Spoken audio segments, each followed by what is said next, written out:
प्रिया, मैंने तुमसे सच्चा प्यार किया था, तुम्हारी सारी ज़रूरतें मैंने पूर्ण की, तुमने जो जो कहा मैंने तुम्हारे लिए हमेशा खड़ा रहा। तुमने ऐसा क्यों किया मुझे जानना है, मैं तुम्हें ऐसे जाने नहीं दूंगा। अमी तुम के वो जाते देवो ना, मुझे सच जानना है। क्या आपके साथ भी कुछ ऐसी परिस्थिति घट रही है जहां पर आप अपनी प्रेमिका से प्यार करते हैं लेकिन आपको धोखा मिलता है, लेकिन आपके मन में सवाल चलता है कि आप एक लड़के हैं, आप कुछ भी कानूनी उपाय नहीं कर सकते हैं।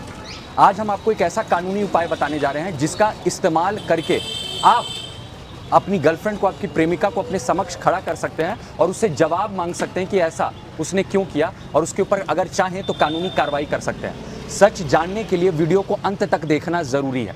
कई परिस्थिति में देखा जाता है कि जब एक लड़का एक पसंदीदा औरत से मोहब्बत करता है ना, तो उसकी खुशी के लिए सब कुछ करता है। उसकी खुशी में, उस लड़की की खुशी में उसकी खुशी छुपी होती है, वो उसकी सारी ज़रूरतें पूरा करता है। बस उसके अंदर एक डर होता है, वो डर होता है कि वह लड़की, वो प्रेमिका उसकी कहीं उसे छोड़ ना दे। इसी डर में वो जीता है। लेकिन जब यह डर उसकी सच्चाई बन जाती है ना, तो वह दर दर ठोकरें खा करके हर पल कहीं ना कहीं वो परेशान होता है, और वो दर्द, वो इंसान और ज़्यादा टूट जाता है लड़का, जब उसे पता चलता है कि उसकी लड़की ने शुरुआत से ही उसका इस्तेमाल किया और उसे धोखा किया, अपनी ज़रूरतें पूरे करने के लिए इस्तेमाल किया, और उसके जीवन में, उसकी गर्लफ्रेंड के जीवन में पहले से ही और कोई प्रेमी था, तो उस दिन वो टूट जाता है। वह उस लड़की के दहलीज पर दर दर ठोकरें खाता है। वह कोशिश करता है कि कैसे अपनी गर्लफ्रेंड से बात करके क्लैरिफिकेशन और जस्टिफिकेशन चाहे कि आखिर उस लड़की ने, उसकी गर्लफ्रेंड ने ऐसा उसके साथ धोखा क्यों किया।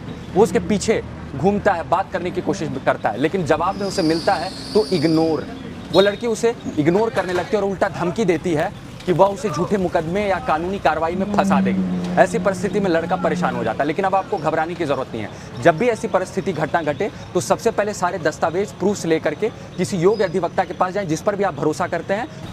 सबसे ज़रूरी बात कि हर केस की परिस्थिति अलग होती है, इसीलिए पहले अपने कानूनी सलाहकार से सलाह लेकर के कोई काम करें। लेकिन एक दूसरा तरीका है, कानून भी चाहता है कि अगर कोई गलतफहमी, मिसअंडरस्टैंडिंग है तो उसको शांतिपूर्ण तरीके से ठीक किया जाए। अगर आपका भी उद्देश्य है कि हम लोग बात करके चीज़ों को सुलह करके, जस्टिफिकेशन करके गलतफहमियां दूर करें और एक मौका दे अपने दूसरे साथी को, एक प्लेटफॉर्म हमें मिले, तो ऐसी परिस्थिति में अल्टरनेट डिस्प्यूट रेजोल्यूशन का आप प्री लिटिगेशन करवा सकते हैं, जहाँ पे मध्यस्थता हो सकती है आपकी, और इन चीज़ों को ठीक भी किया जा सकता है शांतिपूर्ण तरीके से। क्योंकि प्यार और मोहब्बत बड़ी बेशकीमती होती है और बहुत मुश्किल से मिलती है। अगर उसको सही करने का कोई तरीका है तो उसमें ज़रूर उपाय उठाएं।